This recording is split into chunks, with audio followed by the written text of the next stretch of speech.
jujur kita ya. Orang yang keseringan mendengar musik, menyanyi dan semisalnya, kira-kira orang seperti rajin nggak baca Quran? Ada kok tetangga saya itu penyanyi, bahkan setiap hari dia baca Quran. Kita nggak berbicara satu orang, dua orang, kita berbicara kebanyakan orang. Ketika mereka tersibukkan dengan musik, pasti mereka akan tersibukkan dengan hal yang jelek. Kaidah mubah kalau ada di zaman, kalau Rasulullah hidup di zaman sekarang ada televisi, beliau akan menggunakan televisi untuk berdakwah. Kita tidak memungkiri hal yang seperti itu. Nah, sekarang tidak bisa disamakan antara televisi dengan musik dan alat musik. Musik dan alat musik itu telah datang dalil pengharaman tersendiri dari Al-Quran dan juga dari hadis-hadis Nabi SAW dan ucapan para sahabat. Musik itu ibarat pisau. Pisau kalau seandainya digunakan untuk menyembelih hewan jadi ibadah, tapi kalau gunakan untuk membunuh itu menjadi berdosa. Nggak bisa dikiaskan antara pisau dengan musik, nggak bisa.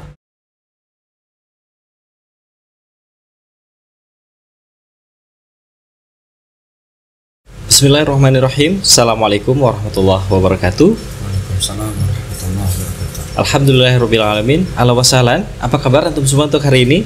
Mudah-mudahan dalam keadaan sehat walafiat ya.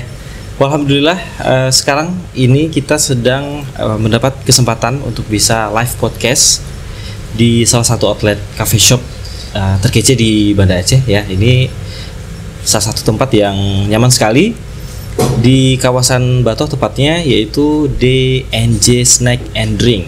Nah, ini di mana hari ini kita akan ngobrol santai, penuh ilmu dan insya Allah berfaedah. Tentunya bersama Ana Iqbal di podcast Sunnah Muhammad. Untuk hari ini saya nggak sendiri, karena hari ini kita ditemani oleh tamu spesial, sekaligus beliau juga salah satu guru kita juga. Ada Ustadz Haris Abu Naufal Hafizahullah Ta'ala. Assalamualaikum Ustadz. Waalaikumsalam warahmatullahi wabarakatuh. Kaifa haluk Ustadz? Alhamdulillah. Bikhair ya? Alhamdulillah Ustadz, bikhair. Terima kasih nih Ustadz atas kehadiran dan kesempatan waktunya Ustadz.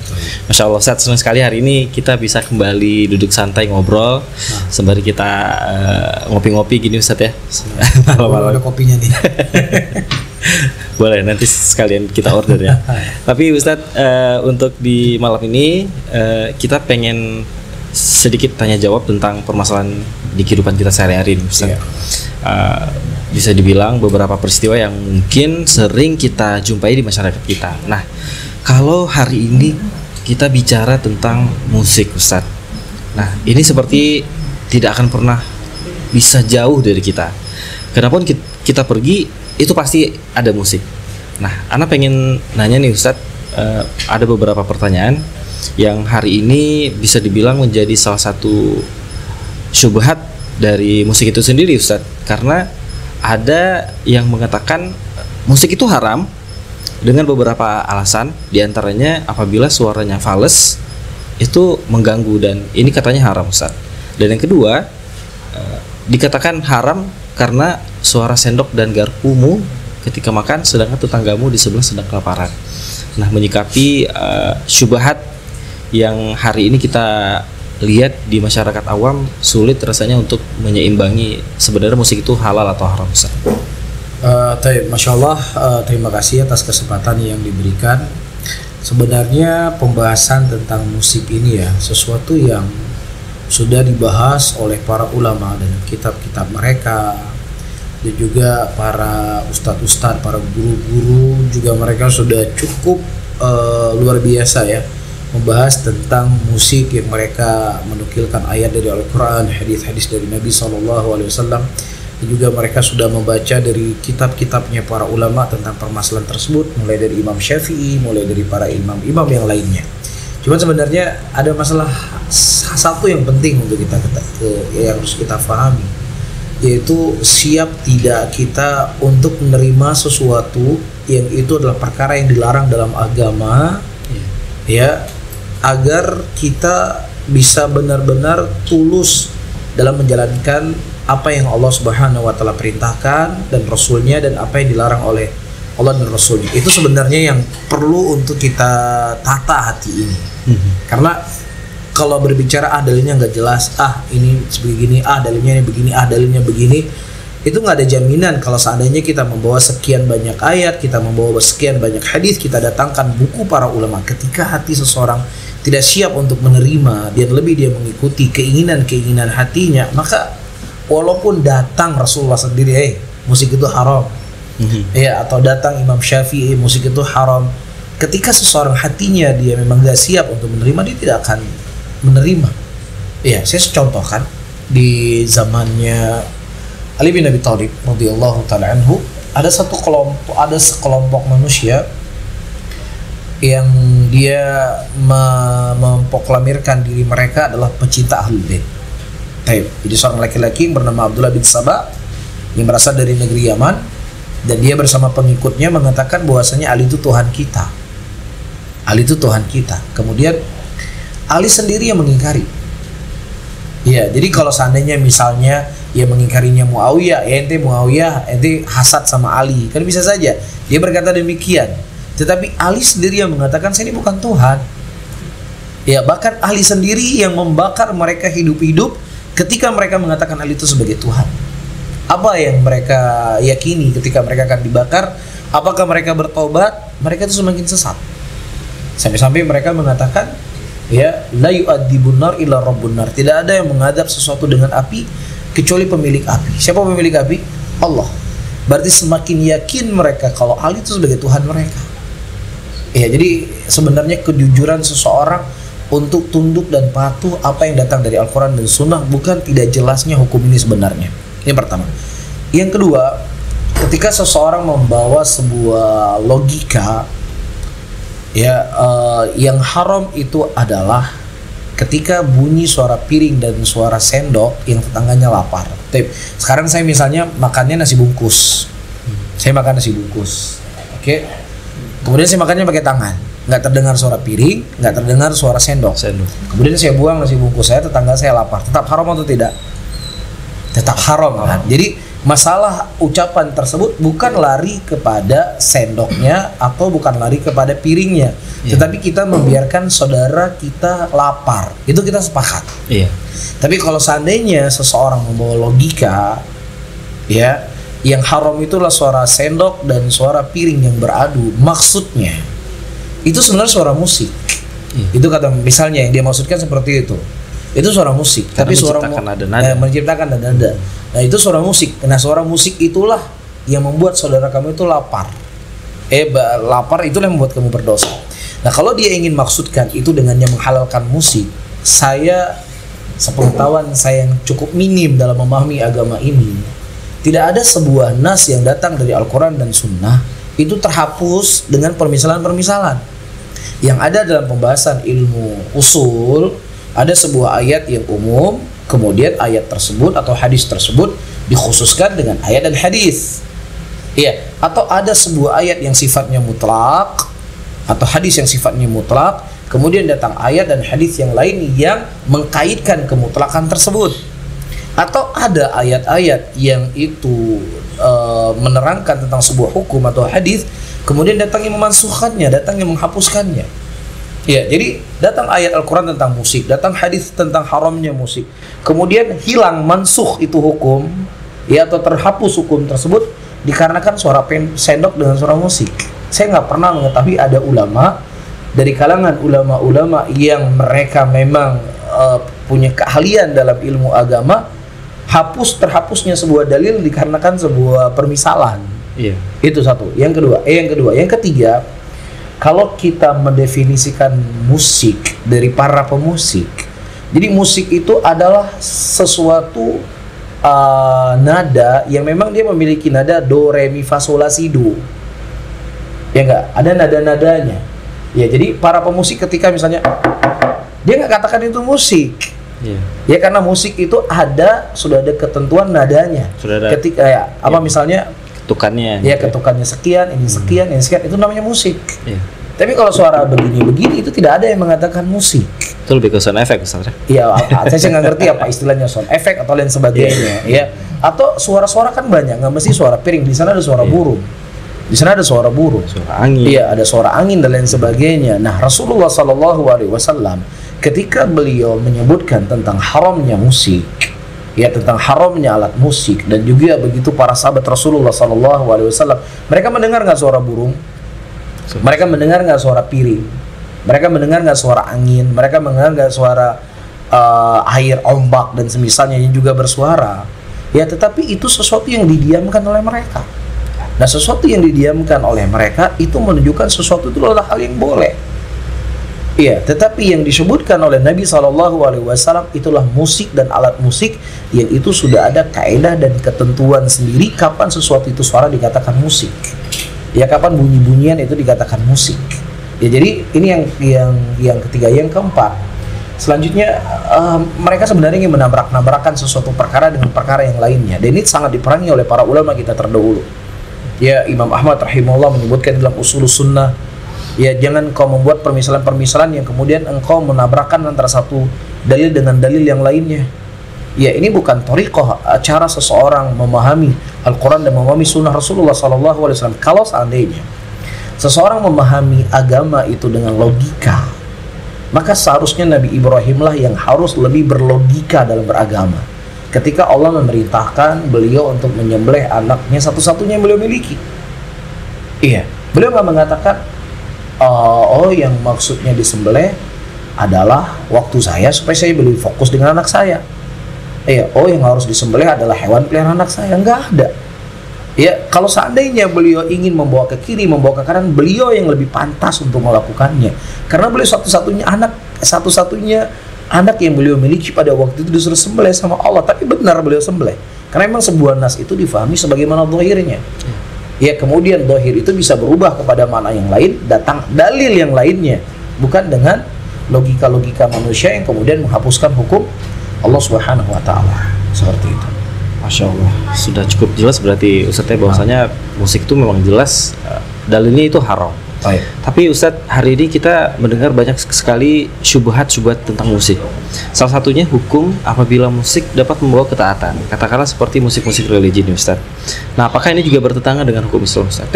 Jadi terkadang ada sebagian orang mereka membuat kaidah. Ya, kaidah dalam usul fikih misalnya bi annal asla fil muamalat al-ibahah. Ya, hukum asal sesuatu dalam perkara muamalat selain ibadah itu hukumnya adalah boleh. Dan jangan titik sampai di situ, lanjut. Hatta yadulu dalil ala tahrimihi. Sampai kita mendapatkan dalil yang menunjukkan akan keharamannya. Jadi apa saja yang ada di muka bumi ini hukum asalnya boleh kita makan, boleh kita minum, boleh kita melakukan apa saja. Sampai datang dalil kepada kita bahwasannya perkara itu haram. Dalilnya dari mana? Dari Al-Quran, dari Sunnah, dari Ijma, dan dari qiyasnya para ulama.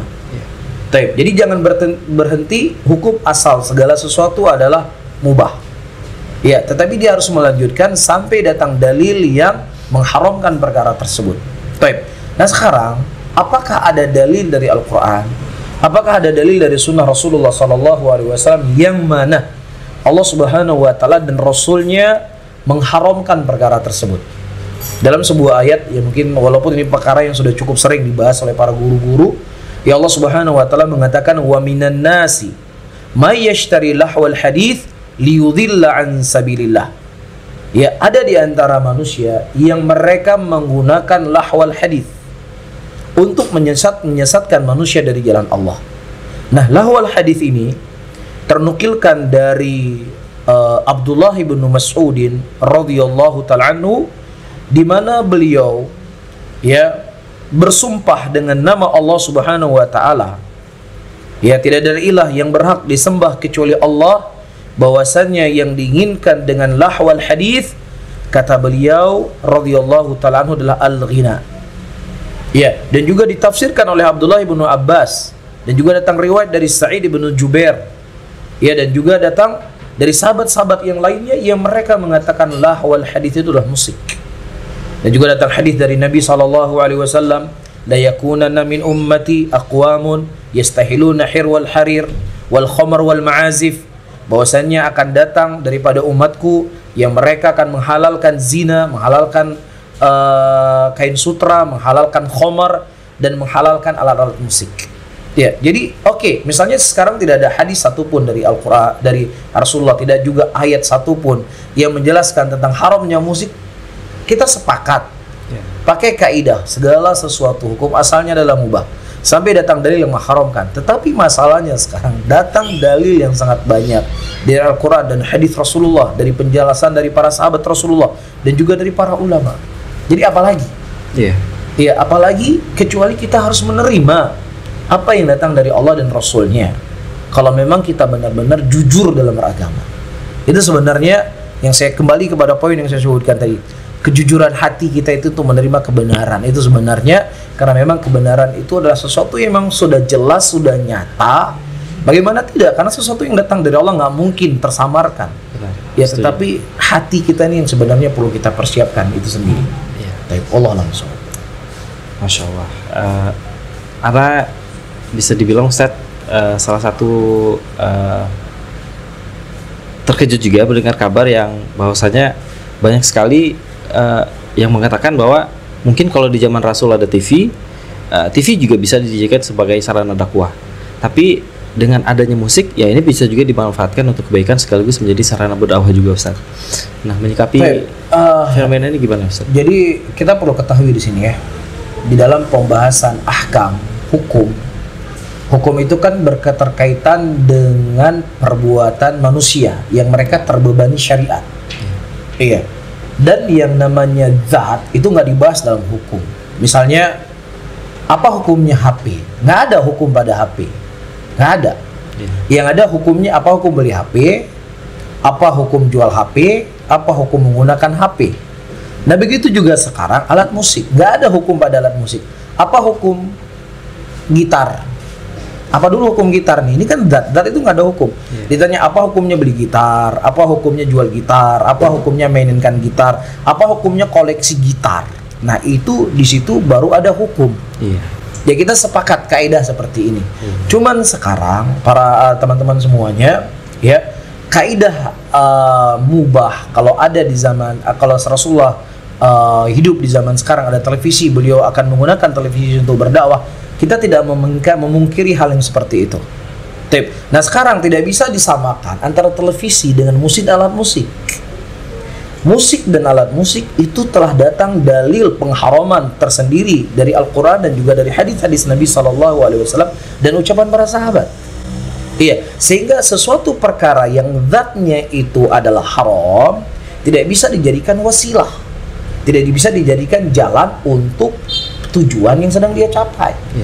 Boleh seseorang mereka menggunakan wasilah perkara yang mubah kalau memang hukum asalnya adalah mubah. Ini sekarang HP ini kan hukumnya mubah. Iya, apa hukumnya HP? Nggak, ini salah kamu tanya. Apa hukumnya beli HP? Hukum beli HP adalah mubah, hukum asal. Bisa saja buat orang lain itu menjadi haram, bisa saja buat seseorang itu menjadi ibadah. Kapan nih kalau saya pakai HP, saya ini akan lihat yang macam-macam. Saya lihat hal-hal yang nggak dibenarkan oleh Allah. Jadi akan melalaikan saya dari mengingat Allah. Toib, HP itu buat kamu haram. Karena hukum asalnya mubah. Kemudian saya dengan HP ini saya bisa berjualan, saya bisa berniaga, saya bisa mendengar kajian, saya bisa live untuk mendengar kajian. Udah, kamu beli HP jadi ibadah. Boleh dipakai kaidah itu. Kita sepakat, kita nggak memungkiri. Cuman masalahnya segala sesuatu yang itu sudah zatnya haram. Jadi ibaratnya seperti kita mengatakan, kalau seandainya saya minum khamar bisa membuat saya semakin cinta sama Allah, semakin taat sama Allah. Begitu logikanya. Karena khamar hukum asalnya itu sudah haram. Sebagaimana musik dan alat musik itu hukum asalnya sudah haram. Sehingga sesuatu yang sifatnya haram tidak bisa kemudian dijadikan sebagai sesuatu yang dicapai dengan tujuan yang baik. Jadi musik itu ibarat pisau. Pisau kalau seandainya digunakan untuk menyembelih hewan jadi ibadah, tapi kalau gunakan untuk membunuh itu menjadi berdosa.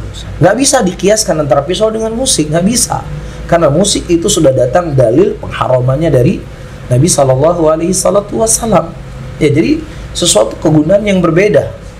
Jelas ya? Dan saya ulangi kembali, kita sepakat segala sesuatu perkara yang sifatnya mubah itu tergantung kemana dibawa. Kalau dibawa kepada baik menjadi baik, dibawa kepada yang haram jadi haram. Kita sepakat kalau memang hukum asal sesuatu itu mubah. Tapi kalau seandainya hukum asal sesuatu itu sudah haram, maka tidak boleh perkara yang haram itu dijadikan wasilah untuk apa? Untuk ibadah. Seperti itu. Berarti yang harus digarisbawahi adalah hari ini kita harus mengetahui hukum dasarnya dulu. Iya, hukum dasarnya hukum apa? Awalnya itu yang harus kita pegang. Iya. Tapi Ustaz, kita udah jauh bahas tentang syubhat musik Ustaz. Mungkin kalau kita telaah lagi Ustaz, melihat kalaulah kita bicara tentang hukumnya ini Ustadz, kalau memakan riba, nah ini kan bisa dibilang salah satu dosa paling ringan adalah seperti menzinai ibu sendiri. Nah, sedangkan musik ini sendiri Ustadz, dosa apa yang diterima oleh seorang hamba yang ini berat untuk meninggalkan musik? Taib, kita ketahui bahwasannya hati itu bagaikan badan. Taib, ketika badan kita sehat, ya badan kita nggak sakit, maka kita akan merasakan manisnya makanan, asinnya makanan, kita akan lahap ketika makanan itu makanan favorit kita dihidangkan di hadapan kita. Iya. Nah, ketika badan kita sakit, selezat apapun makanan di mie Aceh yang paling top di Aceh, ditolak semua Ustaz. Ditolak. Jangankan 1 sendok, setengah sendok dia nggak sanggup makan, karena dia sudah nggak merasa, karena badan dia sedang sakit. Nah, begitu juga ketika hati seseorang itu sakit. Ya, ketika hati seseorang itu sakit, pasti sesuatu perkara yang nikmat, ya itu akan sulit dia merasakan lezatnya. Iya, orang yang keseringan, jujur kita ya, orang yang keseringan mendengar musik, menyanyi dan semisalnya, kira-kira orang seperti rajin nggak baca Quran? Ada kok tetangga saya itu penyanyi, bahkan setiap hari dia baca Quran. Kita nggak berbicara 1 orang, 2 orang, kita berbicara kebanyakan orang. Ketika mereka tersibukkan dengan musik, pasti mereka akan tersibukkan dengan hal yang jelek. Makanya ketika seseorang yang mendengar Quran, kemana dia datang? Dia ingin dengar Quran, kemana dia pergi? Ke masjid. Ke masjid. Kalau dia ingin dengar musik, kemana dia pergi? Kemana aja bisa kayaknya Ustaz. Kemana? Misalnya kemana? Mungkin nggak ke masjid dengar musik? Nggak mungkin. Dia pergi dengan, saya pengen dengar musik, saya pengen lihat DJ dan lain sebagainya. Di mana dia harus pergi? Ke konser ya, Pak. Konser, ke bioskop dan semisalnya yang itu memang bukan muatan ibadah. Iya, jadi sebenarnya kenapa seseorang berat sekali untuk menerima ini? Kembali kepada yang saya sebutkan tadi. Hati yang baik pasti dia akan menerima yang baik-baik. Tapi kalau hati yang jelek, pasti juga dia akan mudah untuk menerima kejelekan dan dia akan sulit untuk menerima kebaikan. Dan kita sebenarnya ya, kalau kita mau berbicara hawa nafsu kita, senang nggak kita sama musik? Nah, teman-teman senang nggak sama musik? Kalau bicara hawa nafsu nih, kalau seandainya kamu boleh memilih nih, musik haram sama halal boleh memilih. Allah suruh kita pilih yang mana? Ya ngapain repot-repot menyelisih orang banyak? Ngapain repot-repot menyelisih pada pemuda yang lainnya? Cuma masalahnya kan kita dituntut untuk menundukkan hawa nafsu kita, apa yang datang dari dalil Al-Quran dan Sunnah. Jadi kalau ditanya maunya ente apa? Kalau maunya saya senang bermusik, maunya saya, karena itu nafsu kita. Tapi sekarang nafsu kita itu dimintai untuk tunduk kepada Allah dan ditunduk kepada Rasul. Apa yang Rasul katakan haram, apa yang Rasul katakan halal. Ya, dan hadis-hadis seperti yang kita sebutkan itu cukup banyak tentang penjelasan ini. Seperti itu. Jazakallah khair Ustaz. Mungkin sebelum kita pamit Ustaz, ada nasihat yang mungkin Ustaz sampaikan pada sahabat-sahabat kita yang sedang menonton. Teman-teman semuanya, ya tentunya kita berada di masa yang begitu banyak fitnah, ya yang begitu banyak kerancuan di dalam agama, dan kita juga punya HP yang selalu kita pegang di tangan kita ini. Maka peluang-peluang kepada hal-hal yang jelek itu akan lebih besar. Mungkin kalau di zaman dulu orang ingin mendengar syubhat, ingin mendengar kerancuan, dia harus pergi ke masjidnya, dia harus bertemu dengan orangnya. Nah sekarang seseorang nggak perlu bertemu, cuman lewat di historinya, lewat di Instagramnya, lewat di Facebooknya dan lain sebagainya. Yang tadinya awalnya nggak ada niat untuk dengar, wah ini viral nih, lagi viral. Ketika lagi viral dia dengar, kemudian dia dengar, wah dia bawa dalil juga, dia bawa hadis, bawa dalil, wah katanya nggak ada dalil, kayaknya ustadz saya punya dalil, dia juga punya dalil, kan seperti itu kan. Jadi akhirnya dia penasaran, ingin dengar, asik ini ternyata. Banyak orang-orang yang tadinya ingin penasaran, yang tadinya nggak ada niat untuk mendengar, tapi karena sedang viral akhirnya terdengar. Nah buktinya tadi Iqbal di awal menyebutkan semua ucapannya, berarti terdengar. Iya nggak? Nah dengan kondisi seperti ini, mau tidak mau kita akan beraktivitas dengan HP kita, dengan segala keperluan kita. Maka kita harus membentengi diri kita, terus semangat belajar, semangat menuntut ilmu. Dan tentunya berdoa kepada Allah agar selalu diberikan keistiqomahan ya di atas agama Allah ya, dan agar kita bisa terjaga dari itu semuanya. tidak ada lain kecuali dengan cara kita menuntut ilmu agama, mempelajari akidah, mempelajari ya ilmu dari orang-orang yang memang berhak untuk kita mengambilnya. Dan ini terkadang sering orang mengatakan ini ekstrim, ini terlalu jumut, ini terlalu mengekang dan lain sebagainya. Udah lah, terserah lah, intinya mau ngomong kekang dan lain sebagainya. Kenapa kami melakukan itu semuanya? Pertama, kami menyadari kami ini lemah. Kami ini lemah. Ya, sementara di sana banyak orang yang hebat sekali dalam berbicara. Kami khawatir ya, karena kelemahan ilmu kami bisa berpengaruh dengan pemikiran-pemikiran tersebut. Itu sebenarnya yang kita lakukan. Yang kedua, apa yang telah diajarkan oleh para ulama salaf kita untuk berhati-hati. Ya, telinga ini harus dijaga sebagaimana juga menjaga mata, karena di telinga itu juga akan masuk hal-hal yang terkadang kita yakini itu sebagai kebatilan, tapi masuk ke dalam telinga kita dan masuk ke dalam hati kita, yang kemudian sesuatu kebatilan itu terkadang kebatilan itu bisa menjadi benar. Ya, dan ketiga, logikanya begini teman-teman semuanya. Saya rasa ketika saya misalnya berkata, dan anak saya nanti TK-nya sekolahnya di sini, SMP-nya di sini, SMA-nya di sini. Anak saya kuliahnya luar negeri. Ya, sekolahnya harus ke Amerika. Universitas yang terhebat di dunia. Ya, atau kok bisa saja anak saya mungkin SMA sudah di Singapura. Kenapa? Karena itu gurunya bagus, mutu pendidikannya bagus. Ada nggak kira orang protes? Kenapa nggak kamu kuliah di Aceh? Oh, nggak mau saya kuliah di Aceh. Ya betul, Aceh baik, bagus. Cuman di sana profesornya lebih top. Bahkan dosen-dosen di Aceh belajar, gurunya di sana. Ada orang nggak protes? Nggak ada yang protes kan? Padahal orang yang kuliah di Amerika nggak ada jaminan ekonominya lebih baik daripada orang yang kuliah di Aceh. Bisa saja orang yang tamat SD dia bisa mempekerjakan orang yang belajar di Amerika. Nggak ada orang yang protes. Kenapa ketika kita mengatakan ketika saya ingin memilih ilmu agama, saya akan pilih. Saya selektif dalam memilih guru, dalam memilih konten, atau dalam memilih pengajian. Saya selektif. Kenapa harus dibilang jumut? Kenapa harus dibilang ekstrim? Kenapa harus dibilang ini dan itu? Sebenarnya, ya teman-teman semuanya, ya hati itu hati manusia saja sebenarnya. Ya, padahal dalam urusan dunia seperti yang saya sebutkan tadi, nggak ada jaminan orang kuliah di Amerika dia ekonominya lebih baik daripada orang kuliah di sini. Tapi ketika seseorang salah dalam memilih guru, ya itu dampaknya akan berbahaya. Salah dalam memilih tempat dia belajar, itu fakta masalahnya besar. Iya, dan juga terkadang kan kenal kamu sendiri. Ketika datang teroris, ngebom pos polisi, ngebom mall dan lain sebagainya, rugi kamu kan. Kenapa ini sebab terjadi? Karena mereka nggak milih-milih dalam berguru. Mereka salah dalam mengambil ilmu. Akhirnya terjadilah terjadi kerusakannya. Itu bukan hanya untuk dirinya saja, tapi kerusakannya itu buat orang banyak. Jadi situ mulai mereka teriak-teriak, wah ini Islam begini. Salah lagi Islam. Nah, ketika kita sampaikan Islam yang benar adalah Islam yang mana seseorang harus mencari mana ajaran Islam yang itu betul-betul datang dari Nabi Sallallahu Alaihi Wasallam.